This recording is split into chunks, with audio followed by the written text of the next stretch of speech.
ঈদের নামাজের পর একে অপরের সাথে কোলাকুলি করা কি বাধ্যতামূলক নাকি এটি ইসলামের লোক দেখানো প্রথা? ইসলামের বিষয়ে কি বলে? আমাদের দেশে কালচারটা বেশ ভালোভাবে প্রতিষ্ঠিত হয়ে আছে। সেটা হলো ঈদগাহে ঈদের নামাজের পরে কি কোলাকুলি করা। কোলাকুলি জিনিসটা তো ভালো জিনিস না, কাঁধে কাঁধ মিলানো আর কি। কোলাকুলি মানে একজন আরেকজনকে কোলে নেওয়া। একজন বড় মানুষ, প্রাপ্তবয়স্ক মানুষ আরেকজনকে কোলে নিবে, এটা তো শুনতেও অড শোনা যায়। কোলাকুলি মানে কি, আমি আপনার কোলে উঠলাম, আপনারা আমার কোলে উঠাইলাম, শুনতে তো ভালো শোনা যায় না। যাই হোক, শব্দটা যদিও কোলাকুলি বলা হয়, এখানে উদ্দেশ্য মুআনাকা। হাদিস আমাদেরকে করতে বলেছে কি মুআনাকা। মুআনাকা মানে কি, কাঁধে কাঁধ মিলানো। মানে আপনার কাঁধে আমি কাঁধ রাখলাম, আপনার প্রতি সৌহার্দ্য প্রকাশ করলাম। আমাদের দেশে বলে আসেন বুকটা মিলাইনি। শরীয়ত আসলে বুক মিলাইতে বলে না, কি মিলাইতে বলে? কাঁধ মিলাইতে বলে। শরীয়ত বলছে কাঁধ মিলাইতে, আমরা মিলাই বুক। শরীয়ত বলছে কাঁধে কাঁধ মিলাইতে, আমরা বলি কোলাকুলি। এটা ছোট ভুল, অবশ্য অনেক সময় বলার ভুল হয়, উদ্দেশ্য ওইটাই হয়। অতএব এটা তেমন মেজর কোনো অসুবিধা নেই। মূল বিষয়টা হলো ঈদের নামাজের পরে আমরা কোলাকুলি করব কিনা, কাঁধে কাঁধ মিলানো, এটা ঈদের কোনো সুন্নাহ না। ঈদগাহে আমাদের দেশে যে কালচার দেখা যায়, ঈদের নামাজে সালাম ফিরানো হয়ে গেছে, খুতবা হয়ে গেছে,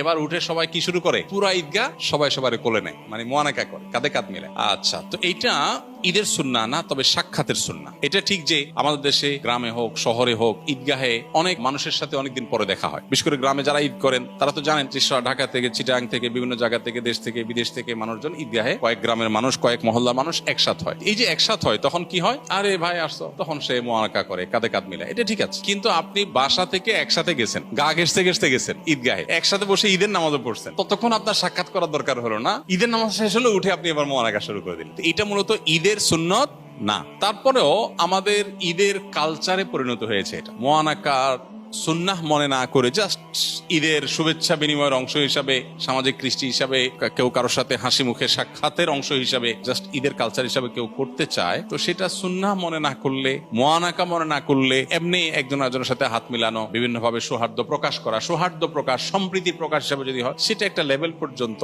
হতে পারে। বাট এটা আমাদের দেশে মোটামুটি ঈদের সুন্নাহ হিসাবে অনেকে মনে করেন এবং প্রতিষ্ঠিত আছে। এই ধারণাটা আমাদের ভাঙতে হবে, যেটার সাথে ঈদের সুন্নাহর কোনো সম্পর্ক নাই। তাছাড়া ঈদের শুভেচ্ছা বিনিময় মূলত তাকাব্বালাল্লাহু মিন্না ওয়া মিনকুম, আল্লাহ তোমার এবং আমাদের ঈদের নেক আমল কবুল করুক, এটা হলো ঈদের শুভেচ্ছা। এই সুন্নাহ সম্মত উপায়ে আমরা ঈদের শুভেচ্ছা প্রকাশ করব।